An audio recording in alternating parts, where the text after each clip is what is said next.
Welcome to Give Yourself Grace. I'm your host, Grace Perry, and I am so thrilled you're here. As a content creator and coach, I've built a 6-figure business to help women step into their power and share their stories with the world. My mission is to empower you to embrace your unique journey and every season this life has to offer. If you crave entertainment, guidance, and tools to transform your reality, you have come to the right place. So come with me on this adventure and truly give yourself the grace that you deserve. Let's dive into the show. Hi guys, we're back with the one and only Alison. I'm so grateful that you're here today. So thank you for joining us. Of course, I'm so excited to be here on your podcast. Sharing your magic with the world. It's crazy. So I met Alison at a Bodhi Battalion golf tournament, which then translated into helping create your incredible course, which we're going to talk about today. But some really, really incredible and just exciting things have happened in the last 6 months for you. But I kind of want to start from the beginning. So I would love to know a little bit about your business journey. Okay. And let's get about, I want to hear about the FBI first of all, but I also just want to know like how you decided that you wanted to create a self-defense course for women. Okay. So the business journey is a journey all on its own because I didn't even know what it was like to be a business owner, to be an entrepreneur. Like that was never the career path. I started in academia with forensic research, went into the FBI, like my career was going to be the bureau, or at least I thought. Life events happen. That wasn't how my life panned out. I did just about 7.5 years in the bureau. Wow. Then went into the private sector. I went into the cannabis industry of all industries. Love it. And that was kind of my introduction to being an entrepreneur. So I was with a startup, license holder. We launched right before COVID. It was an event space. And again, as things panned out with COVID, no one was having events and our business model just kind of fell apart, a few pivots here and there, and again, you have to pivot with life. Yes. And I just started to reflect on what I really wanted to do and how the business journey of Strong is Beautiful really took place was I kept looking back and talking about what made me really happy? Like at what point in my life was I really enjoyed doing things? And during grad school, I was teaching martial arts. So there was a martial arts studio where I was going to school, and I loved teaching kids. So I'm like, maybe I was supposed to stay doing martial arts. I had the opportunity to stay with that dojo, run their school, but the FBI came about, so I was like, yeah, I'm going to the FBI. I'm like, FBI! I immediately think of every police or FBI show I've ever watched. Yeah. I'm like, instant. What am I thinking of? Like CSI Miami. All of the big block letters CSI, all the time. Totally yeah. Yes. But sorry, keep going. But so you're like, okay, the FBI, and so now you have come back full circle. You're like, this is something I wanted to do. Yeah. So I was like, you know what, and I'm in the why not? What's the worst that could happen? Yes. I lived through what I thought was quote unquote the worst thing that could happen to me of losing my career, having to start over. I survived that and was thriving. Now looking back, I was like, that was the best thing that happened to me. So I was like, what's the worst that could happen? Let's go teach at a dojo and see if that was my life path. I did 6 months at the dojo. That happens. Full transparency, teaching at 38 is a lot different than teaching at 22. Yes. It was just its own lifestyle that it was not me. I am a business desk strategy type person. Yes. So long-term career, I was like, I made the right choice. Yeah. But during that, I was doing women's self-defense. I was running the kids. I was the head instructor. So I was running all classes, really enjoyed the children's, really enjoyed the adult program, would do women's self-defense courses on the weekends for them representing the school. And the conversations I was having with the women were, oh, I never would have took this, but, you teach my kid. I'm comfortable with you. Being a female in the martial arts world is also a rarity. also, like the FBI, it's a very male-dominated world. Yes. So there's a different perspective that a woman brings to the mat, and how we teach and how we relate to women. So as these conversations unfolded of not wanting to learn or take a class because they were uncomfortable with the environment of going to a police station, going to a dojo, having a male instructor. So I was like, oh, like, bring your lady friends here, like, we will do this. So when I left the dojo, like, that was still something that was on my mind. Like, this is something that's needed. And ways of the world right now, you know, attacks on women are not decreasing.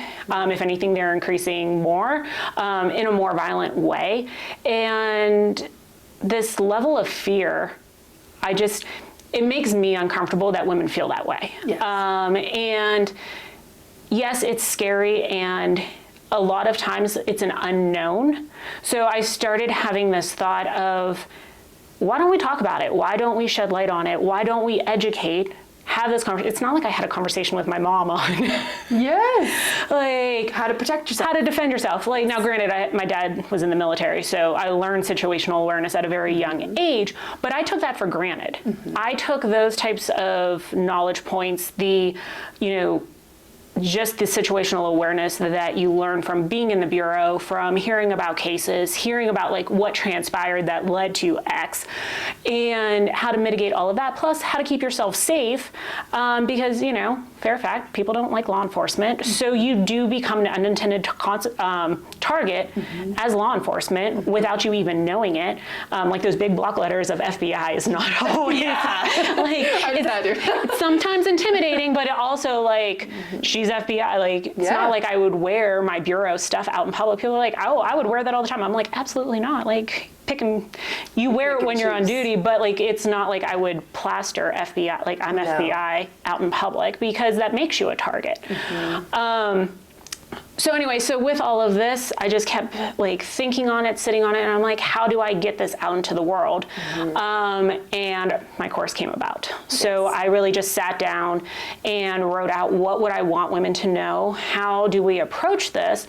And really changing that narrative of that you have to be a fighter. I mean, it is called Strong is Beautiful because I want women to remember that you can be feminine. It is not this like, I need to be masculine fighter, like, yes, I do martial arts, but I am not, like, I would not say I'm a martial artist per se. Like, you don't have to be a martial artist to protect yourself. You do not have to be a boxer to protect yourself. I really like humans, so you can be kind. Like, it is this duality of I can be kind and I also could protect myself. I can have compassion and I know how to groin strike you if you get too close. Yes. It is that kind of level of conversation, and a lot of it is less physical and more mental. Yes. Of really reflecting on, why do we stay quiet? Like, it is no shame, but thinking back of just how, and I use generalizations for this, for women's experiences, everyone has their own, but a lot of situations, and especially looking back at the previous generations of how they were taught and then how they teach their daughters and how that life cycle goes, it's a very, don't make a scene. Be a good girl. Yeah. Smile, like, you might be uncomfortable, but smile through it. And yes, and I, bless the future generations and, the women raising girls now who are teaching them to have boundaries at a young age so that they're not in therapy at 35, like unlearning all of this stuff. But it's all, it's the unlearning. It's the learning. Like, I love I'm a previous people pleaser, recovering people pleaser. Okay. I love that because it is like, that's what we're taught at a very young age, or a lot of us, generalizations, but you know what I mean? Even what type of toys we're given as young girls, right? Like the Barbie doll and the Ken. Yes. And the princess crowns and, you know, having a man come and save you. And like, you know, we're not taught how to fight unless, you know, you have an amazing father, someone who's there to teach you, or mom, you know. But I think for me, especially what was so fascinating, even taking your course, like understanding I am not an aggressive person. Like, I'm aggressive, maybe if I have too many glasses of tequila, but like, definitely. Yeah. But I am not, like, the basic fundamentals, like I'm sure, I've always felt, and maybe you can relate to this too if you're listening, like, I can try my best. Like, I'll do whatever it takes to survive. Mm-hmm. But I was not taught the tools to protect myself. Okay. And so I think when you simplify it down to just like, this is not necessarily a requirement, but it's something that every woman should start thinking about, because as a non-aggressive person, and I've been very lucky, and I've had situations in my life, like I've told you before, that just kind of happened to me, and I had to react, but I'm very lucky that I haven't had to protect myself from a survival place, right? Like, no one has tried to kill me yet, but you know, let's keep for it that a long way. time, knock on wood. But so, you know, there's so much to your course, but like, what are some fundamental ways, like even just that you've noticed in your own life, in the FBI, in these situations, that like for someone listening, that they should start considering about their safety? And hopefully those listening, this isn't, you know, trigger warning for those, because it can, you know, these conversations do tend to be somewhat triggering, but I think it's really not top of mind until something happens. So a lot of women do not go to a martial arts facility for that reason of that, maybe that uncomfortable teacher, whatever it might be. So what are some things that are like top of mind that you're like, I wish every woman knew this, you know? So one, I'm going to backstep just one bit. I think part of the issue, and, you know, I hate to relate it to mass shootings, but what we would always say in the Bureau is, you know, certain cities or towns would be like, it would never happen to us. Yes. And it was one of those, like, it has become such a constant that it's not an if, but when. And oh my God, chills all over my body. Like that. Yeah. I mean, it's a terrible topic to discuss, but it's our reality. It is our reality. And, you know, before it was, you know, large group settings, then it became, you know, the theater, then it became schools and grocery store, like that. You really can't underestimate like where it would be. Similar thought, that it is scary to think that it's not an if, but when. Mm-hmm. Not all towns are immune. Yes. Like, does not matter your race, does not matter your age. Like, there is this level of, for women, it's sometimes not an if, but when. And there are elements to mitigate that when. Yes. So to answer your question directly, what I would say for women that I want them all to know is be aware of your surroundings. Being aware starts to give you the data points, the signals that something might not be right. And through my course, one of the things that I do talk about is strengthening your intuition, or what I call like your safety signals. And I think we've all done it, of something doesn't feel right and you start explaining it away. Like, you start to like negotiate with yourself of, don't be crazy, like don't be like dramatic. Oh, he probably doesn't mean it like that. If something feels off, it's off. You don't have to have a logical reasoning for it. Just recognize it and take yourself out of the situation. Yes. So a lot of it is, I never wanted to get to that physical, like I don't want to have to fight for survival. Yes. I have never been put in a situation of where I have to fight for survival. But if I would, I hope that all of my training, all of those instincts kick in and I am able to walk away, or at least be breathing at the end of it. So going back to what I want women to know is being aware of the situation of, you know, honoring yourself, that if you feel that something's off, to remove yourself, Yes. or go down a different aisle, or, just say thanks, but no thanks. You're not being rude. And I think that's another thing that we have to unlearn, is that people pleasing of, I don't want them to think I'm rude. I'd rather be safe than sorry. Like, I'd rather not have to look back and be like, I should have listened to myself, or something along those lines. So it's not rude. The older I get, the more it has become apparent that I owe no one anything. Yes, preach. So whether it's a stranger, whether it is someone who is close to me, I could respectfully say that, holding those boundaries that you have for yourself and really knowing what that line is and honoring it continuously. The other thing I would say is keeping distance. And it sounds counterintuitive, because we want to be this loving society. We are, most women have this nurturing nature to them. And when I talk about it in the course, if you are not in touching distance to me, if there is arm length, you can't grab me, you can't hit me. I am keeping my distance, and that is keeping safety for me. Yes. So part of it, again, is that situational awareness and knowing that distance is your friend. And I even talk about that with road rage, being in a vehicle, knowing what's going on around you, keeping distance from the car in front of you, someone behind you. All of these things keeps you safe on the road when you're enclosed by metal. It is that distance keeps you safe. Right. And then, these are kind of building elements. And then from there is, having a go-to move that you feel confident in, that you have practice. And that is where in the course I do the the most effective moves. Yes. So I talk about it as a toolkit. I'd like for you to have a hammer and a screwdriver. That's all you need. You're going to do the very basics. You could fix a few things here and there. Does not need to be elaborate. Yes. My toolkit, much deeper. I have a lot more options to go to, but that has taken years of training. Mm-hmm. That is not the expectation I have for all women. I want you to have your hammer, know how to use that hammer, and you're good. And the other thing in our in-person, I kind of talk about it of training is great. You're going to have you're like, this is my move, this is what I do. And then you're in a situation. This is my move, and now the adrenaline is hitting, my mind is blank, I am panicking, everything goes out the window. Yes. Be scrappy.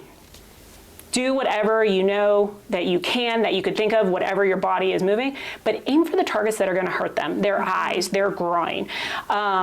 Joints go the opposite direction is going to hurt really bad. So I talk about taking out kneecaps, elbows, just the body mechanics of someone is you're wanting to, again, it's not a boxing match. You're not going round for round waiting for the bell to ding. Right, or trying to punch, immediately, you see in the movies, it's pew, pew. Yeah, you're not you might have to do multiple moves, but it's not this you're standing up trading punches back and forth. It is you are striking them to buy you enough time to get out of their arm's length, to call for help, to get yourself out of the room.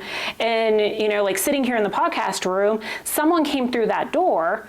Our only option is to get back through that door. Right. So it is being strategic on how you move. I would have to render them hurt or, knock the wind out of them just long enough for me to get out of that door and into the hallway. And then from there, I have more options. I am not stuck in this room that is very close quarters and does not give much options for you to get to safety. So that is what we're talking about. It is not this going round for round and, waiting for the bell to ding or, whatever it might be that you think because you've seen it on TV.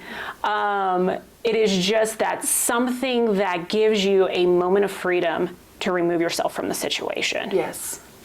I love how you talk about situational awareness.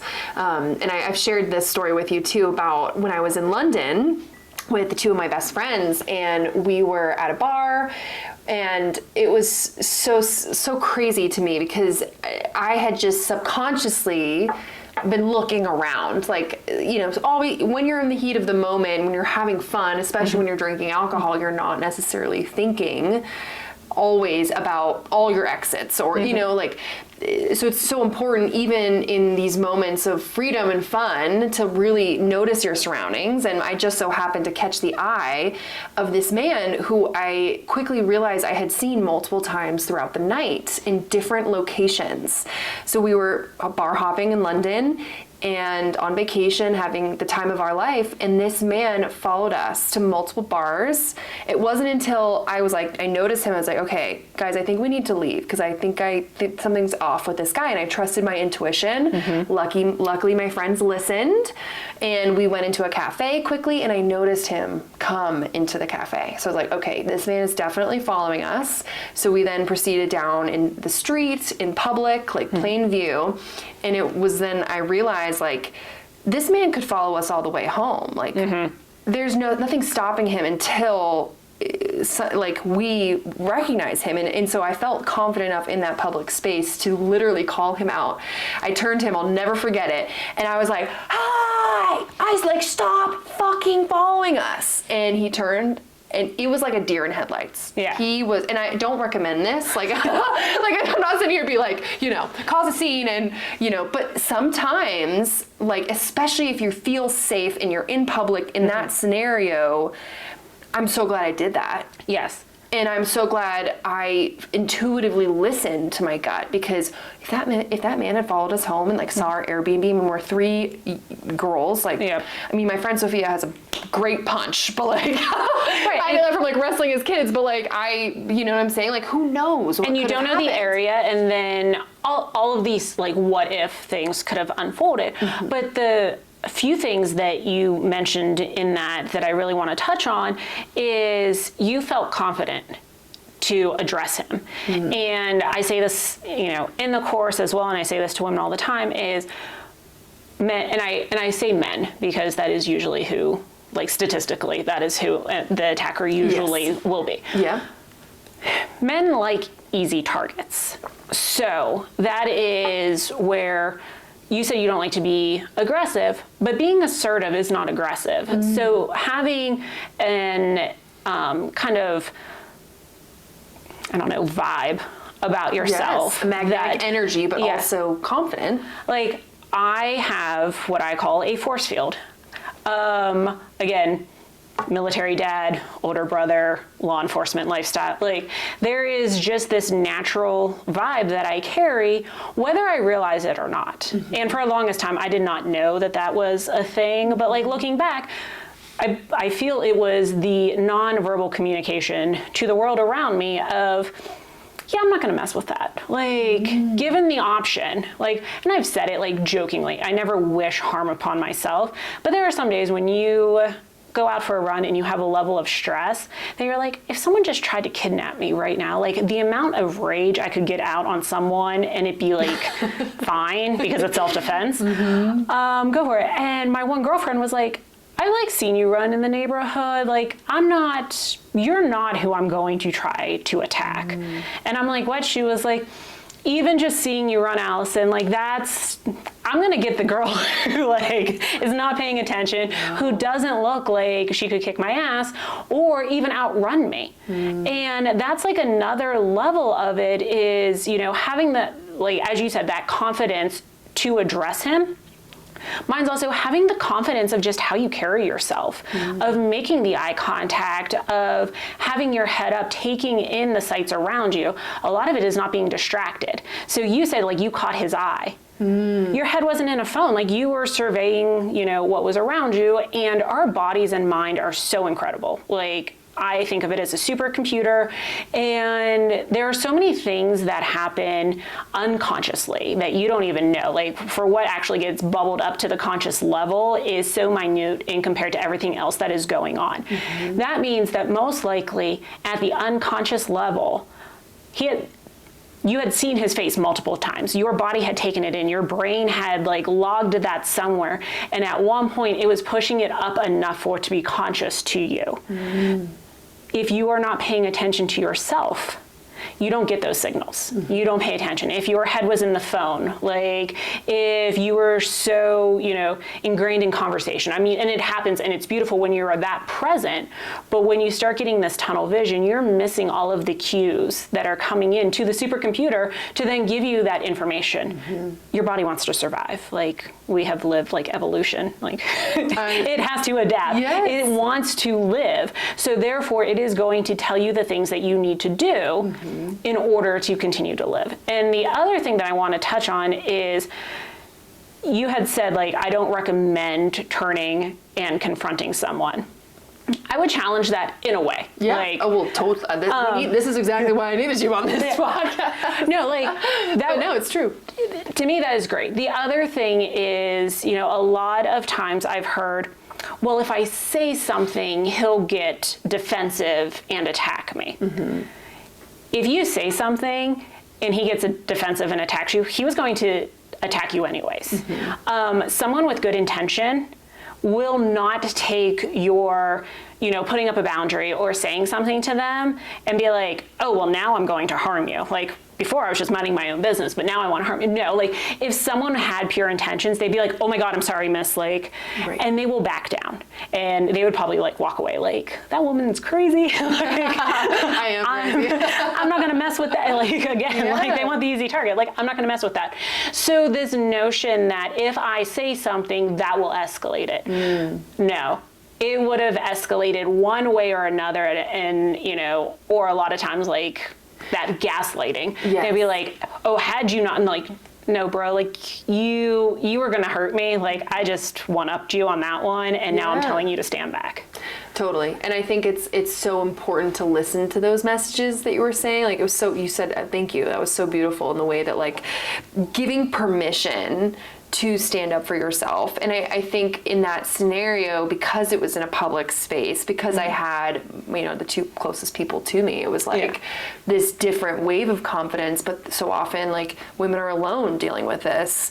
But I love all of those things. I think it's so important. And even like hearing you, I'm like, we've heard this before, like, but it's so crazy how we go through life. It's not like we're taking physical education anymore, PE and gym, we become entrepreneurs, we become corporate America, and it's like we're not thinking constantly about our safety, and we shouldn't always do that. I'm just saying, like, it is important to build a toolkit and to come back to these things, like in many ways growing that hammer, that screwdriver, like, and so you feel confident enough when if and when you have to use them.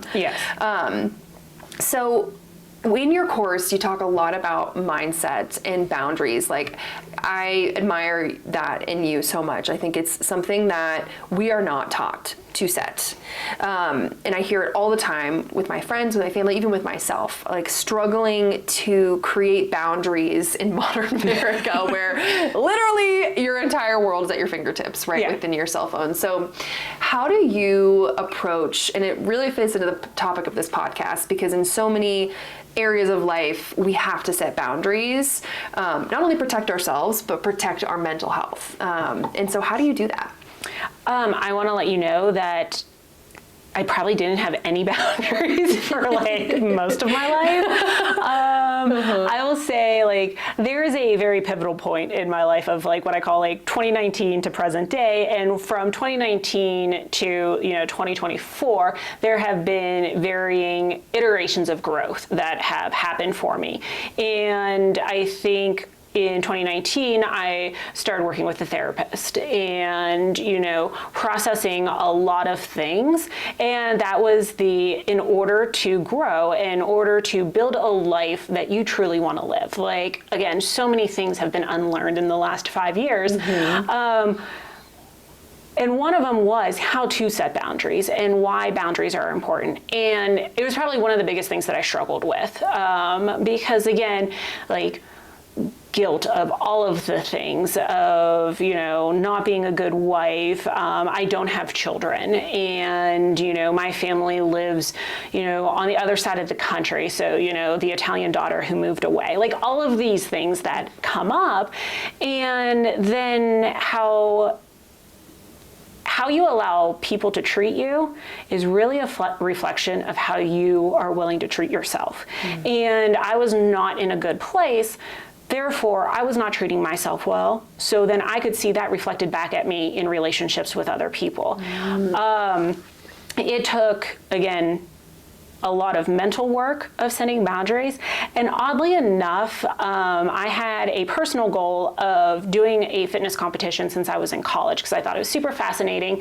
And again, all of the things of women being muscular is, you know, too masculine. Like, I don't know how, like when I would talk about this in college, you know, I would have women tell me like, but you don't want to be too, like, you don't want to look like a man. And like all of this kind of stuff. And anyways, I never competed.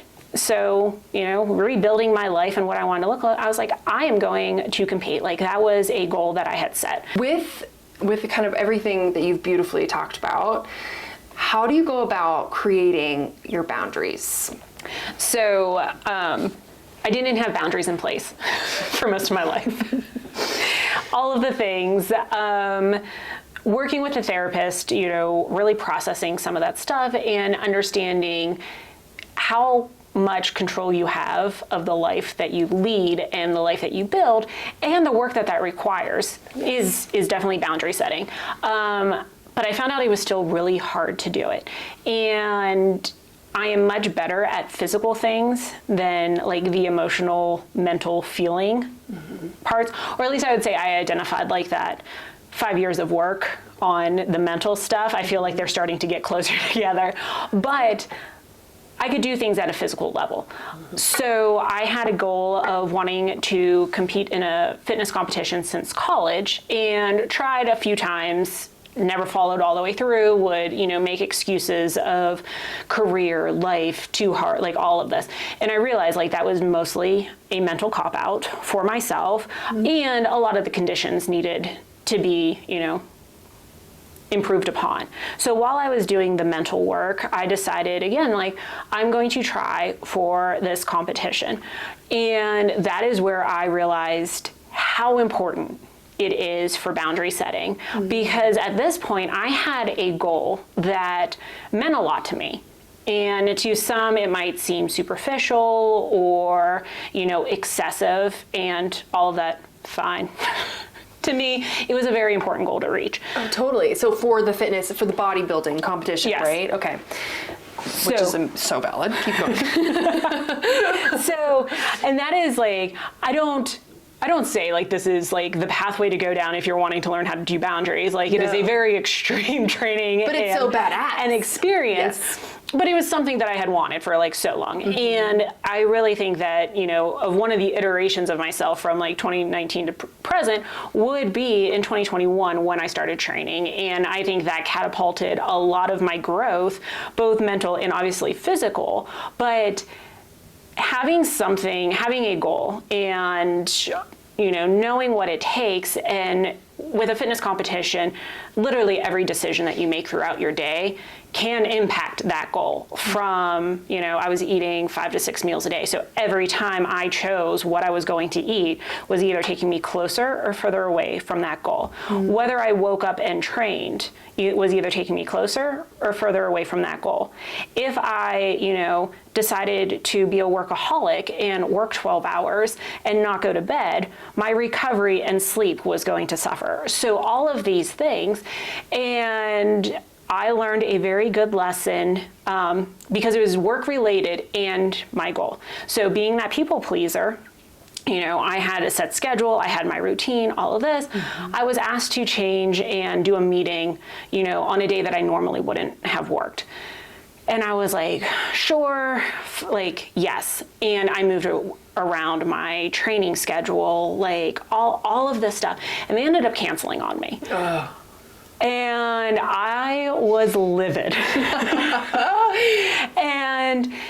And then I like sat there and I was like, why am I so mad? And one of it was because I did all of these things. Like I had to adjust all of the stuff in my life to accommodate this person who then was like, oh, it doesn't really matter. Like, I'm just going to cancel and we could reschedule. And I'm like, I don't think you understood. So I had to be very clear on my words, my expectations. And I had to sit down because like I would have to work with this person, like my training was a year. Like it took me a year to step on stage. So it wasn't like, oh, like this is going to pass in the next like 4 weeks. Like, no, like I'm going to have to work with this person again. And I wrote out, it was a very lengthy email, kind of explaining like, hi, I understand. And I am here to like support you. Like I was consulting at the time. And I need you to understand what my life looks like. And yes, this is my own private time, but all of these things are impacted by one choice. And it was. So you said you wrote this in the email? Yeah. And I was like, welcome to therapy with Alison. But I realized I was like, I failed at my point of holding that boundary of just saying, I'm sorry, no.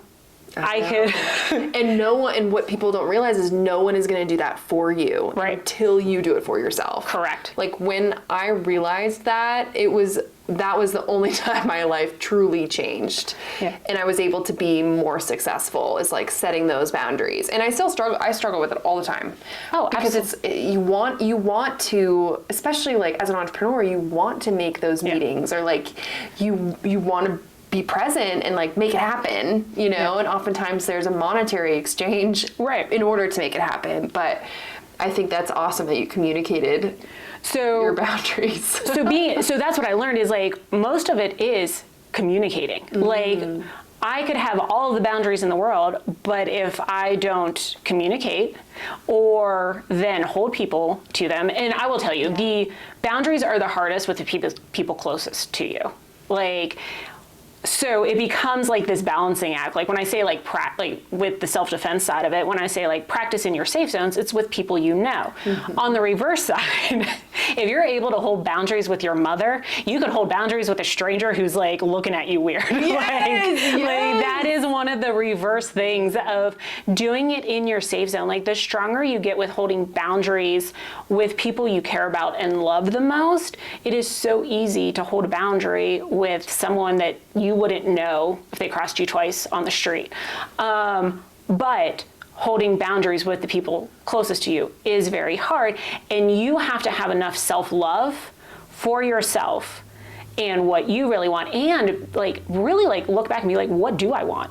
Yes. And I think that is, again, all of this unlearning. Totally. Like, I feel like you go to school to learn, and then life after school is unlearning, not the material that you've learned in the content, but it's all of like the life stuff that has been handed to you. And one of the best comments from Therapist Joe, because if you know me in personal life, you know that Therapist Joe is like quotable at all times. But one of the things that he had talked about is like you have to know yourself and you have to undercut the things that pop into your head. Like I have been told, I don't know how many times, like you're a lot. And I'm like, oh, and I would take it personal. Like, I mean, anyone says that, like, you're going to take it personal. Like, I'm too much X, I'm too much Y. Like, all of these things. You're extra. Yeah, like I am extra fabulous. Like, thank you. But instead, so old self would look at it and be like, oh, how do I, like, why do they think I'm like that? Or how do I tone it down? And now how I look at it is if a comment is made in that manner, it's, by whose standard? By whose standard am I too, a lot of it is too intimidating or too opinionated. It's usually the favorite one that I get. But by whose standard? By your standard? Like, what scale did you base that on? Like, and if you start thinking of it like that way or I was told like, you're too muscular, but then you're also too big, but now you're too small. Like by whose standard? And when you start realizing that you can't pinpoint whose standard they're being measured off, doesn't matter. That measuring stick does not matter. The one that matters is yours. Yes. So by able to like reflect back and be like, how do I want to be measured? And then go off of that, then you're able to like kind of move through these, set those boundaries. I mean, the words still sting, but they don't absorb in. I love that. Like, it's so good. It's like, it is so hard to set those boundaries. I think the most crazy part of it is after you set them and the response. Like there is like I want to call it like a hangover, like a boundary hangover of like years of people, like interactions and relationships that change once you set that boundary. Mm-hmm. But you're the only person who can set it. But it's like you really have to stick to your guns when you set those boundaries. Even if it's just like a basic, like, I'm only going to work 9 to 5, right? Like after 5 o'clock, I'm clocking out. I won't respond to you for 12 hours, whatever it is. Like you are the only person who can hold you accountable in that way. If it comes down to even just like your relationships, like with friends, like you have to communicate how you expect to be treated. Absolutely. If you don't do that, how are they supposed to know how to treat you? Or how are they supposed to know how to love you? Yeah. And I think the unlearning, like I feel that. It's so important to recognize that even as adults, we are going to be learning how to do these things for the rest of our lives. Oh my gosh, like, like I struggle. It's a struggle. Like I feel like I just turned 39, so I feel like I just kind of got into this groove of like knowing myself, like late bloomer. But then I felt really, thank God. You are just on time, first of all.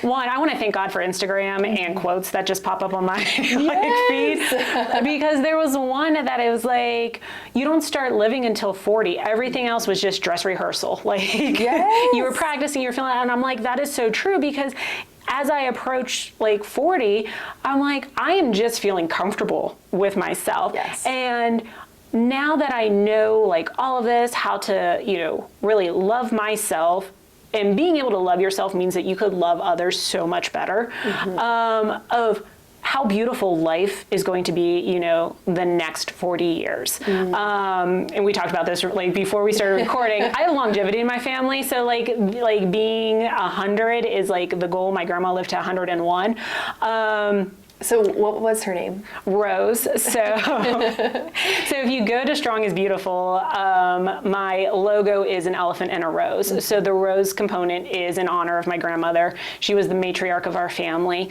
And it's so funny to, again, perspective, that my grandma was such a beautiful woman, but I knew her as the matriarch, whereas my grandfather was like this very strong presence, but he had a stroke when I was a baby that I didn't know that version of him.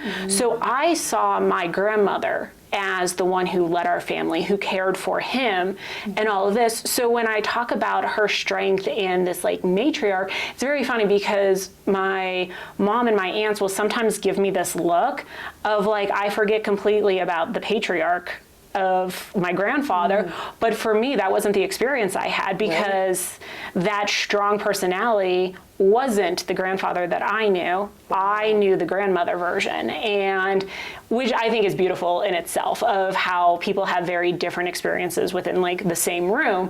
But so Rose is my grandmother who lived to 101, so that makes me know that I have like another 60-some years of continuing to learn and grow and be better. And I think that's one of, the things that I'm definitely unlearning, is this thought that, being middle-aged is like everything's downhill. Everything's like really uphill right now for me. Yes. Like uphill it's many ways you're just getting started. Yeah. Like not uphill as in a struggle, but uphill as in like that launching pad to soar. So like, there are no the younger you learn it, like bless, like you got more good times ahead of you. But like that's some of the things of learning the boundaries, loving yourself, not giving a shit what people think about you is like probably the most beautiful part. So funny story, guys, my camera just died, so we're re-looping back. Alison, so we've talked a lot about boundary setting, we've talked about self-love, we've talked about your journey. How, in the face of challenge, how do you give yourself grace? And what advice do you have for those listening as they approach their own challenges, as they handle corporate America or maybe entrepreneurship themselves? Giving yourself grace really comes down to showing yourself that self-love. So, having an understanding of what you value and what you prioritize, and honoring that. So for me, you know, a lot of it, again, unlearning, unlearning the things, but knowing that whatever I go after, if in the moment, like that is what I hold priority to and what I have value against, I'm going to do it. And I'm like, whether it quote unquote succeed or fails, because at this point in time, I think that everything is, you know, a success. You're learning one way or another. And to me, that is only making you grow better. So for me, like with that, showing myself grace is understanding that there is really no failure at this point.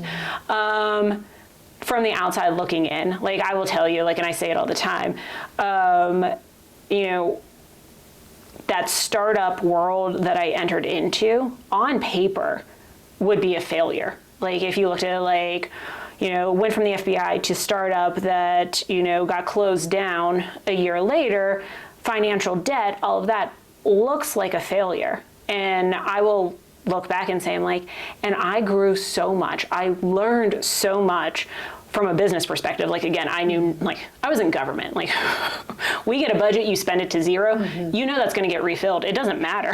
Like, there was no, like, profit margin and ensuring, like, how you had money for all of this. So I learned so much about business. And the main thing that I learned is I will always invest in myself, and I will always bet on myself. So for Chills, love that. So when it comes down to it, like given the opportunity of take the risk of doing Strong is Beautiful, like I will use my platform as an example. Take the risk of building Strong is Beautiful. It might fail. It might not, you know, become anything, or never doing it because it might fail. I will rather go all in, create the course, do the thing that I think it needs to be out in the world. I think women need access to something like this. I think my perspective for it is beneficial. That I will create it and launch it, and if it quote unquote fails, my grace to myself is that it did not fail. I would have failed had I not created it out of fear of failure. So coming full circle on that is let it go, like let this like worry of the outcome go. It is just the journey that you build and that you experience is what you make of it, and how you, again, back to mindset and perspective. So for the ladies in corporate career or starting off, make it your journey. Like make it what you want of it. If you are unhappy in your corporate career, reflect back. What makes you happy? What can you go after? What can you do? And I will tell you, you will never feel like a failure when you invest and go all in on yourself. And that could be, you know, literally anything that you want to do. So I have chills. That was so good. I love that. Love that so much. Okay, so Alison, you have a lot of amazing things, but how can we best support you in this season? So right now it's really just getting the word out about Strong is Beautiful. I have a digital course, so you could go to the website. So it's strong-is-beautiful. A lot of hyphens in between there. .com. So it is a 4-module course. It gives you, you know, all the things that we talked about, from mindset to the physical elements to kind of like those daily habits, which really comes down to lifestyle. You could do that, share it with your lady friends, like everyone. The other thing is, you know, I do corporate groups, so I do in-person training. So if you have a group, like, love to teach in person. That is the thing that fills me up, actually. Like when I had to sit down and reflect of all of the things, I love to teach. So given the opportunity to teach women in person, it is just this environment of, you know, seeing women like start off a little shy of, I don't want to hit something and all of this. And then like by the end, like 2 hours later, I hear them like, yeah, I got this. Like, you were there, you saw that. So if you have a group, so organizations, happy to come teach, you then get access to the course as well. Cool.